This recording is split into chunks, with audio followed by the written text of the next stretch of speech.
Hi friends, అందరు ఎట్లున్నారు? ఈరోజు మన బ్లాగ్లో ఒక డిఫరెంట్గా గోప్రోతోని నేను రోడ్ ఎమ్మటి వెళ్తూ ఉంటే ఒక వాటర్ ఉన్నది, ఇక్కడ వాటర్ కుంట ఉన్నది, ఒకటి నీళ్ళ కుంట.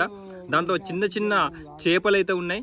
ఆ చేపలు ఏ విధంగా ఉన్నాయి, ఎట్లా తిరుగుతున్నాయి అనేది మనం ఈ గోప్రోతోని షూట్ చేస్తాం. సో ఈ గోప్రో నీటిలో పంపించేసి ఆ గోప్రోలో మన అవుట్పుట్ అయితే తీద్దాం.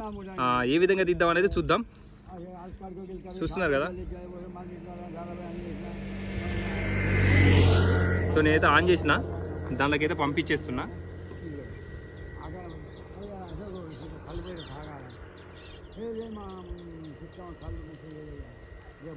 దాంట్లో పంపించేసి మనం చూద్దాం. చిన్న చిన్న ఫిషెస్ అయితే ఉన్నాయి చాలా. పోయేదానికి అడిగాను రా సుక్క రోజు తీసుకోవాలి, అంటే గట్ట ఉన్నది. చాలా చేపలు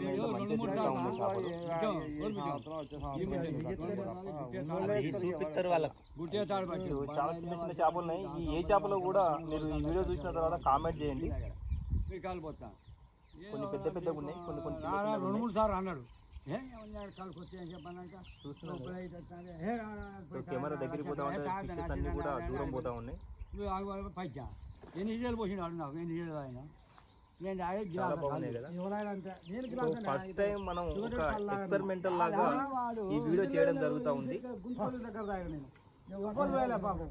కథ గట్టినది ఎక్కడ పోసిండే కొనుక్కొని తాగినాడు తిప్పాను తింటామని అందరూ నీళ్ళు వచ్చినాయి కాదు అన్యాయంగా. అట్లా కదప్ప ఆ నీళ్ళు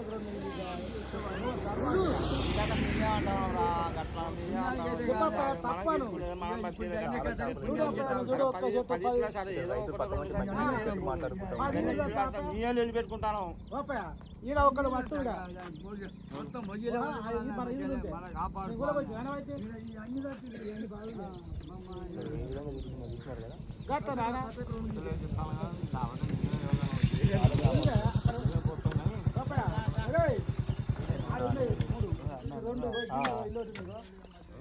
ఒక్కసారి మనం కెమెరాని స్ట్రైట్గా ఉంచేసి లోపలికి పంపిద్దాం.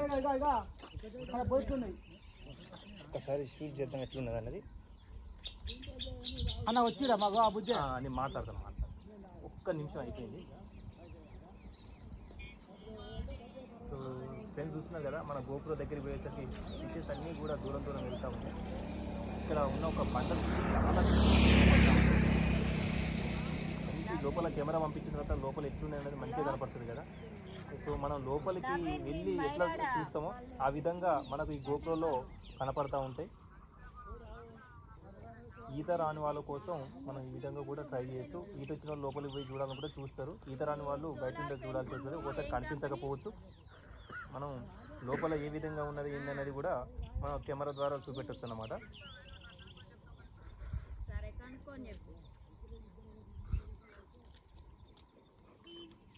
పడిపోతారన్న వాళ్ళు దూరం పోతారు. పర్లేదు పర్లేదు చేయండి చేయండి 5 నిమిషాలు నేను పోతా ఉండాలి. మీరు వెళ్ళండి.